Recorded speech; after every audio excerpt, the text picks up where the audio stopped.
The Garden of Time by J.G. Ballard. When he joined the Countess on their evening walk, he told her nothing of this. But she could see behind his casual unconcern, and did what she could to dispel his worry. Walking down the steps, she pointed to the Time Garden. "What a wonderful display, Axel! There are so many flowers still." Axel nodded, smiling to himself at his wife's attempt to reassure him. Her use of "still" had revealed her own unconscious anticipation of the end.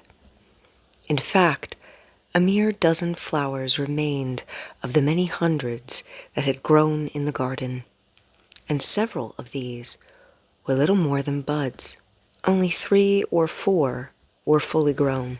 As they walked down to the lake, the Countess's dress rustling across the cool turf, he tried to decide whether to pick the larger flowers first or leave them to the end.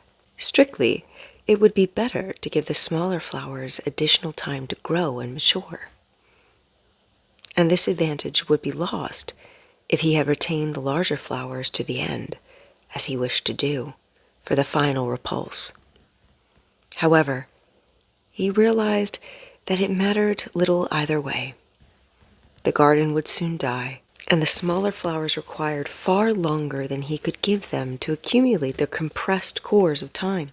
During his entire lifetime, he failed to notice a single evidence of growth among the flowers. The larger blooms had always been mature, and none of the buds had shown the slightest development. Crossing the lake, he and his wife looked down at their reflection in the still black water, shielded by the pavilion on one side and the high garden wall on the other. The villa in the distance, Axel felt composed and secure. The plain with its encroaching multitude a nightmare from which he had safely awakened. He put one arm around his wife's smooth waist and pressed her affectionately to his shoulder, realizing that he had not embraced her for several years, though their lives together had been timeless, and he could remember as of yesterday when he brought her to live in the villa. "Axel," his wife asked with sudden seriousness, "before the garden dies, may I pick the last flower?" Understanding her request, he nodded slowly. One by one, over the succeeding evenings, he picked the remaining flowers, leaving a single small bud which grew just below the terrace for his wife. He took the flowers at random, refusing to count or ration them, plucking 2 or 3 of the smaller buds at the same time when necessary. The approaching horde had now reached the second and third crest, a vast concourse of laboring humanity that blotted out the horizon. From the terrace, Axel could see clearly the shuffling, straining ranks moving down into the hollow towards the final crest, and occasionally the sounds of their voices carried across to him, interspersed with the cries of anger and the cracking of whips. The wooden carts lurched from side to side on tilting wheels, their drivers struggling to control them.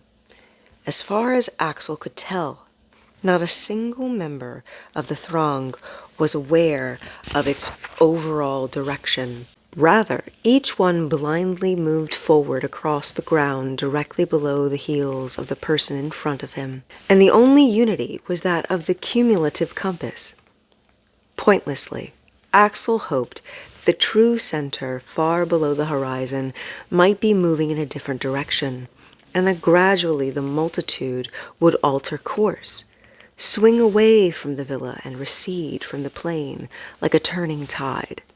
On the last evening but one, as he plucked the time flower, the forward edge of the rabble had reached the third crest, and was swarming past it. While he waited for the Countess, Axel looked at the 2 flowers left, both small buds, which would carry them back through only a few minutes of the next evening. The glass stems of the dead flowers reared up stiffly into the air, but the whole garden had lost its bloom.